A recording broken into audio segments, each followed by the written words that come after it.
Welcome to the Night Vision Show.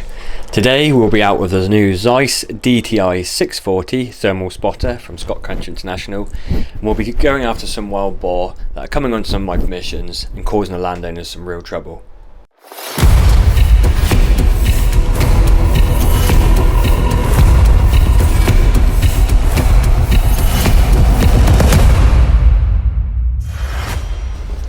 Hi everyone, Thomas here from Scott Country International.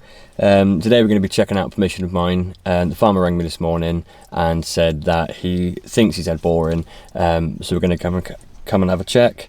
We're going to be using the Zeiss DTI 6. Going to be testing it out. I have just got it out of the box, so I haven't really had a play around with it yet. It hasn't rained for about 3, maybe 4 weeks now. And tonight it has just started raining for a bit, so hence the fact I'm sat in the truck. We're going to get it out, I'm going to play around with it, see if I can get it set up how I want it, and hopefully we get some action. So hopefully you enjoy it. Now, one thing I do just want to say, first impressions, it's actually not as heavy as I thought it would be. This is going to be more of a practical review rather than a detailed review. If you want to see a detailed review of all the technical specifications, Tim has already done a great video on this with all the details on the Night Vision Show. And Tim is a Scott Country Pro staffer, and he definitely knows what he's talking about. So this is more of a practical review. I just want to have a look over it, and like I said, the first impressions, it fits lovely in the hand. It's not too heavy. My personal spotter is a Hick Micro because I normally, like I said, shoot smaller areas, which is very light, but actually for the size of this, it doesn't weigh much. What it does weigh, to be honest, I think is just down to build quality. This thing feels solid. Obviously I don't want to bash it around too much, but it feels like it's built really, really well. When it sits in your hand, I was having a look through it a second ago, the focus wheel's on the end, and maybe I have got big hands, I don't know, but I can look through the side, and I can actually use my hand, my little pinky, to scan with the wheel, which is good. I think Zeiss have really thought this through actually already. I've been thinking about this. The reciprocal magnification wheel is really smooth. I tend to, what I've just been doing then is keeping my middle finger on it. You can scan around, zoom in and out really easy. Another feature I like about it is the buttons are a different shape.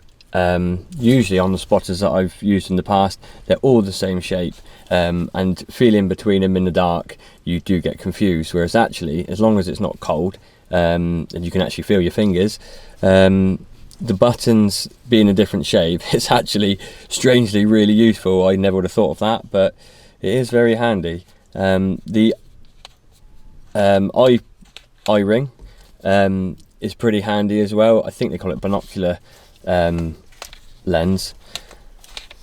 Being able to keep your eye that quite far away or to your desired distance away from it is quite handy. I don't know if anyone else finds it, but when I'm looking through a spotter for a long period of time, I find that if I keep my eye too close, it just sort of, it's too bright, it's too much. Whereas this, being able to adjust it to how you want it, to your desired distance, is really good. The focus wheel on the back, it really sticks well. Once you've got it wherever you like it, it's pretty firm, which is good. So yeah, first impressions are pretty good. And another thing, it sounds silly, but the neck strap, it's really strong, built really well out of pretty tough stuff. I have actually dropped my previous spotter in the past. I had a lanyard on it. I jumped over a gate and it just wasn't strong enough. Just the jolt was big enough to break it, but this is like wearing a seatbelt, and it's good because I don't think you're going to drop it. It's really solid, so I like that. And like I said, I think Zeiss have really thought that through. So as you can see, the rain's finally stopped. The wind's picked up a bit, but it's quite good conditions. Hopefully it's softened the ground up a bit and bring something in.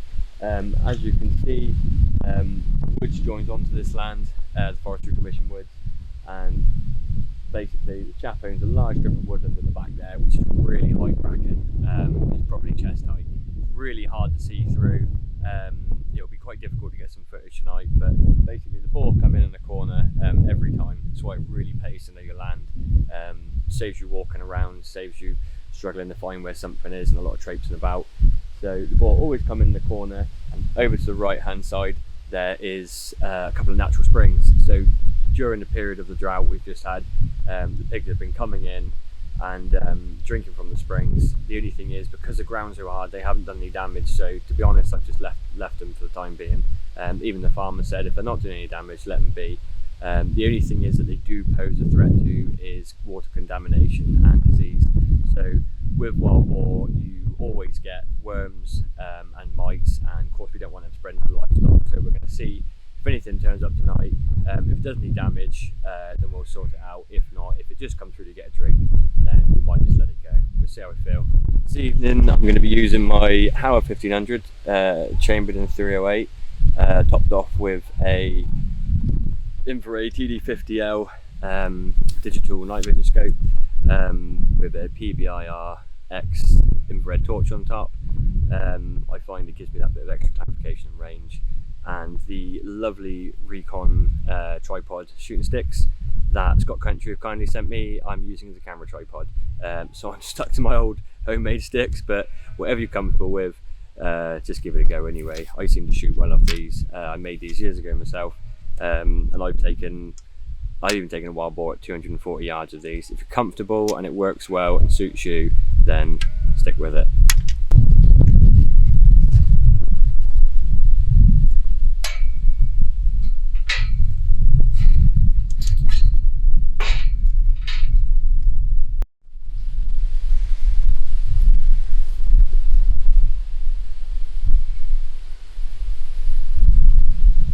With views like that, it's one of the reasons I love the forest so much. You just don't get that sort of thing in many other places.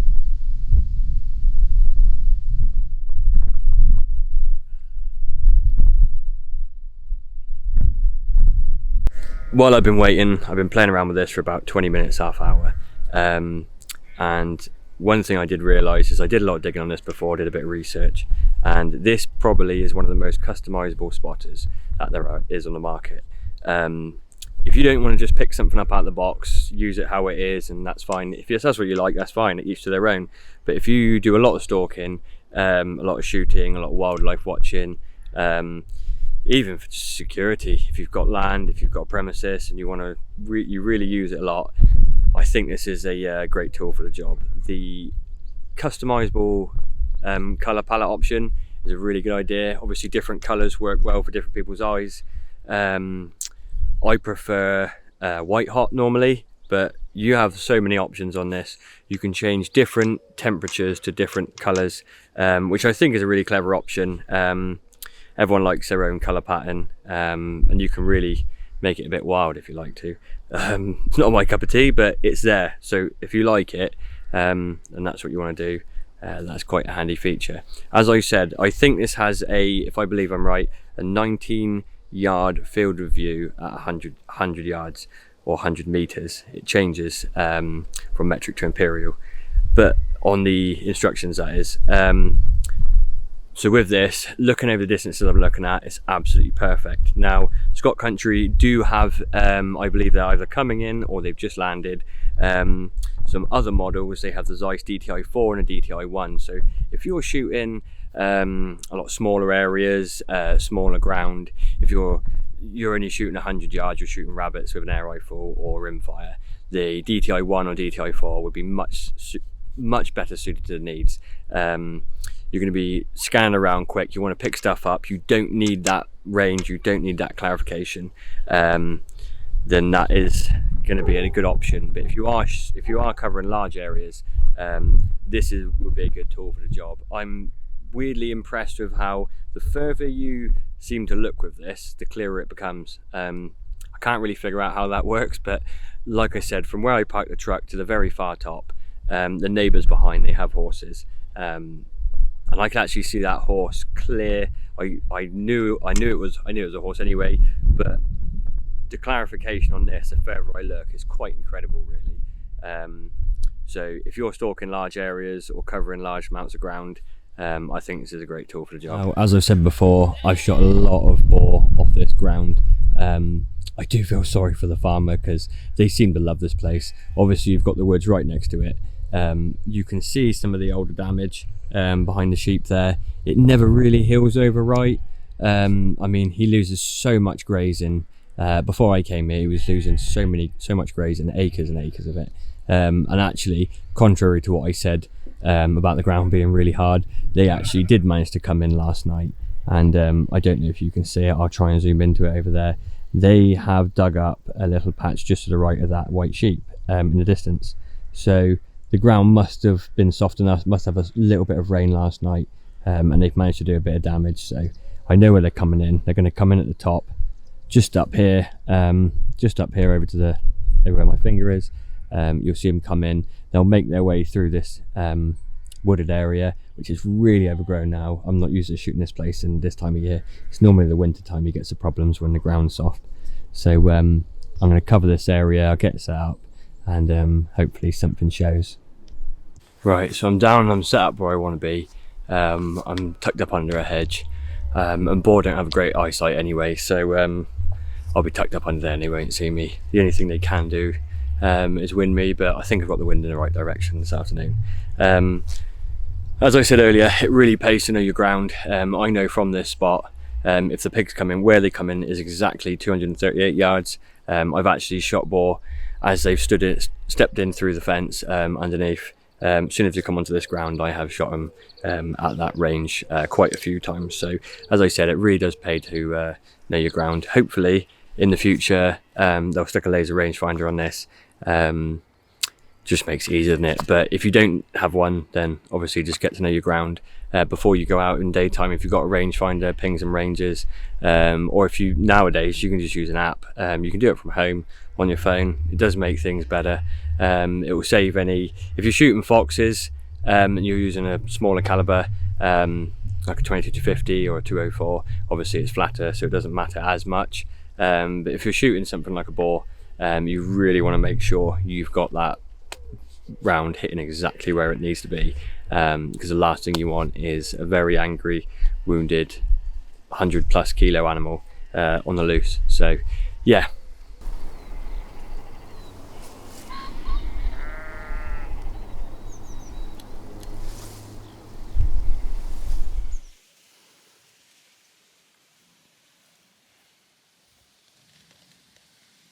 Right, it's getting a bit darker now.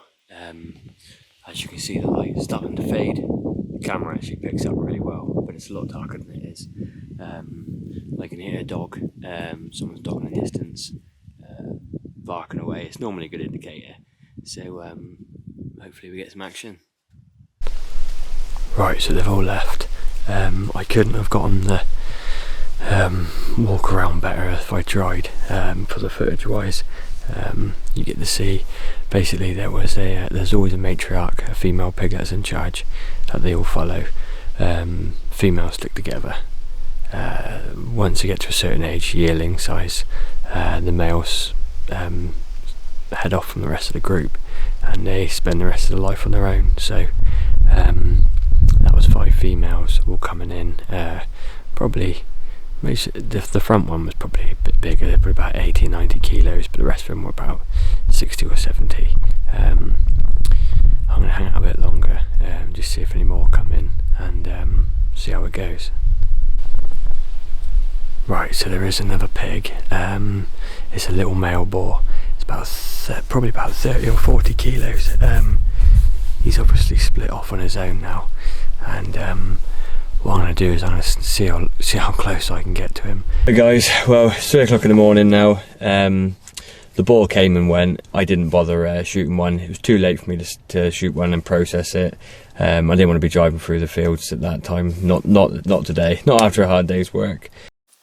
Hi guys, we're back out again tonight. I got my wife Ellie with me, and we are hopefully going to catch up with a boar this evening. We've had a call from another landowner who says that they have had some boar in by the fence and they're trying to get in. Now, we put some bait out, and so far only thing that's turned up is a couple of small stripers, and they're not going to do any damage. So I can't show you sadly the land. The landowner wants full anonymity, so got to respect that. And kindly, the landowner next door has allowed us to shoot into their ground, which is really helpful. So basically, we'll keep you up to date. We're gonna, if they don't turn up tonight, we're gonna keep trying and do our best to try and get the best footage we can for you, and keep trying the Zeiss out and show you what it's like.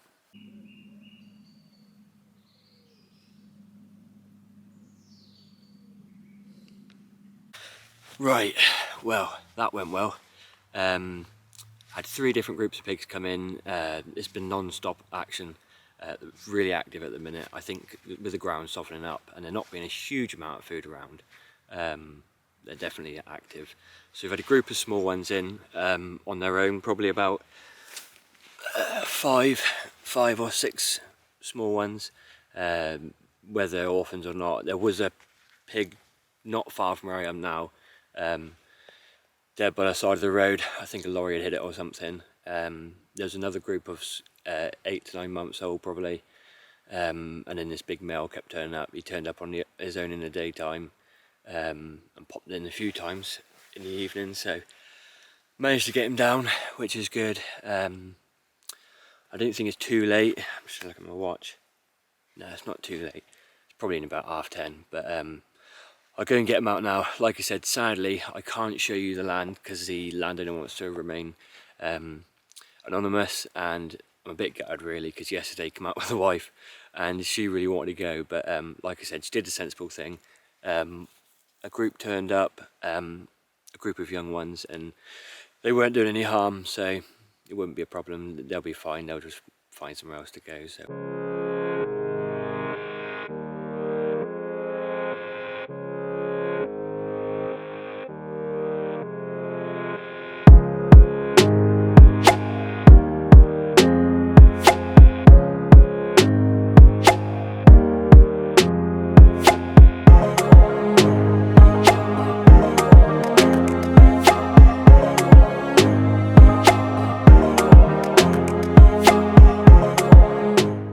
Visit Scott Country International at the Game Fair this July and try out the latest thermal and night vision from Infiray, Zeiss, Pulsar, HIC Micro and more. We look forward to seeing you there. If you like it, check out Scott Country International online, and don't forget to like and subscribe, hit the notification button to keep up to date with all the latest kit, and thanks for watching the night vision show.